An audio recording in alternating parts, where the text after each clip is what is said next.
Hoje tem Fluminense e Vasco no Maracanã, pelo Campeonato Carioca. Primeiro clássico do Flu, esse ano. E o começo de uma agenda agitada para os tricolores. São pouco mais de 6 meses desde que Ramon Dias chegou ao futebol brasileiro. Parece até mais, de tanto que ele já viveu por aqui, entre os dramas e os sorrisos, na luta bem sucedida contra o rebaixamento no Brasileiro do ano passado e o início dessa temporada. Aos 64 anos, depois de rodar o mundo, o argentino vai descobrindo os clássicos cariocas. Ramon Dias chega ao 5º clássico carioca no comando vascaíno, contando todas as competições. E se tem algo que ele ainda não experimentou, é uma vitória sobre um dos grandes rivais no maior palco brasileiro. Já teve até vitória com muitos gols por 4-2 sobre o Fluminense, adversário de hoje, no encontro do Brasileirão do ano passado. Mas o jogo foi no estádio Newton Santos. A vitória sobre o Botafogo por 1-0 foi em São Januário. Só o Flamengo, o Ramon encarou no Maracanã 2 vezes, um empate e uma derrota. Ainda não vai ser para esse jogo de hoje, mas Ramon ganhou mais um reforço, e que vem da terra dele. O jovem volante argentino Juan Sforza, enfim, assinou com o Vasco. Ele tem 21 anos, disputou o pré-olímpico pela Argentina e vem do Newell's Old Boys, o 8º reforço para essa temporada. Outro compatriota, o atacante Verratti, pode voltar ao time. Ele está se recuperando de uma lesão na costela e voltou a treinar com o elenco, para ajudar o chefe a fazer festa contra um rival no Maracanã pela primeira vez. Uma boa contratação. Aí eu não sei, cara. Aí o Vasco insiste com os argentinos. Falo isso aqui direto, o Presuntinho. Se você discordar, pode falar. Não fica tímido, não. Mas os argentinos primeira linha, uruguaios primeira linha, estão nos grandes times da Europa. O que vem para o Brasil é segunda linha. E aí, por isso que me irrita você vender os seus principais jogadores. Aí eu falo de Figueiredo, eu boto o Figueiredo nessa prateleira também, embora ele não tenha sido vendido, tenha sido emprestado, mas você libera o Figueiredo, o Peck e o Marlon, que são jogadores promissores, tanto que estão na seleção brasileira, né, sub-20, do pré-olímpico, e aí você traz jogadores de segunda linha. Não é nada pessoal, tá? Que os atletas aí não fiquem chateados comigo, mas essa é a realidade. Por que não vai lá buscar o Valverde? O Lúcio, como é que é o nome dele lá? Luciano alguma coisa Lúcio aí? Rodrigues. Lúcio Rodrigues. Lúcio Rodrigues. Começou a se destacar, ao invés de vir para o Brasil, vai para a Holanda. É mais ou menos isso. E por quê? Eu acho que se fizer uma triagem aqui nos campeonatos estaduais, consegue jogadores melhores do que no campeonato argentino. Essa é a minha humilde opinião. Sabe por que eles vão lá? Porque lá é barato. Comprar um jogador... E aí, se ele performa aqui no Vasco, se um desses argentinos performam aqui no Vasco, vale o triplo, porque a vitrine do campeonato brasileiro é muito maior do que a do campeonato argentino.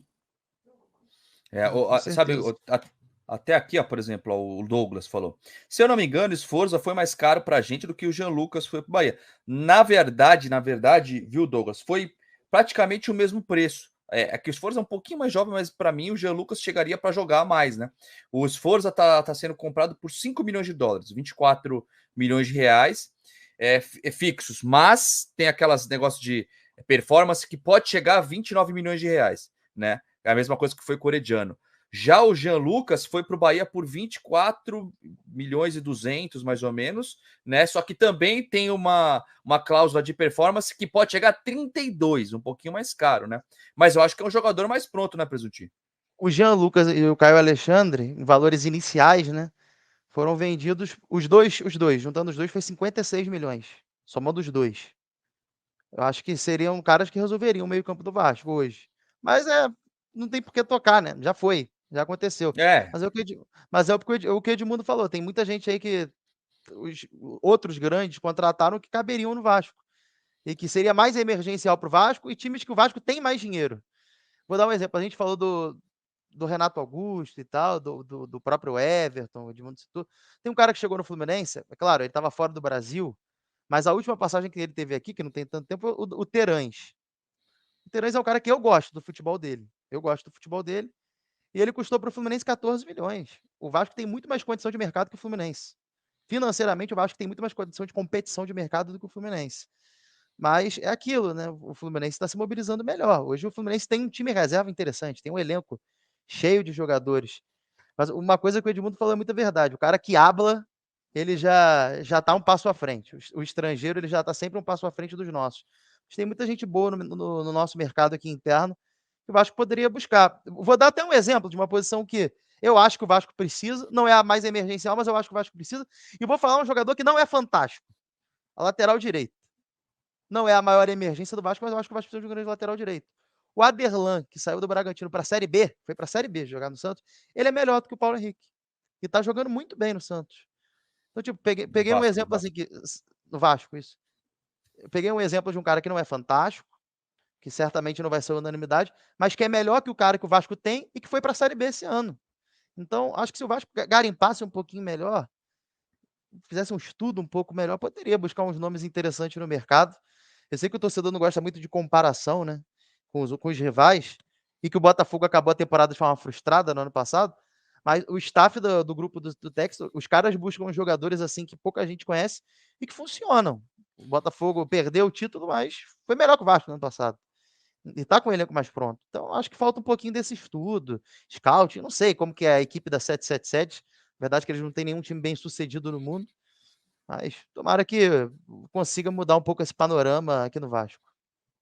Mas o Vasco é o time que mais pressiona e com mais torcida, com engajamento, né, que eles têm. Eles até estão estranhando isso e é o próprio Matos que chegou aí meio que tamo aí, o melhor cara do mercado tá aí no Vasco da Gama, agora não reclame que não tem diretor de futebol, etc. Mas ele mesmo já veio, né, a público falar que a burocracia atrapalha e perde competitividade no mercado, né.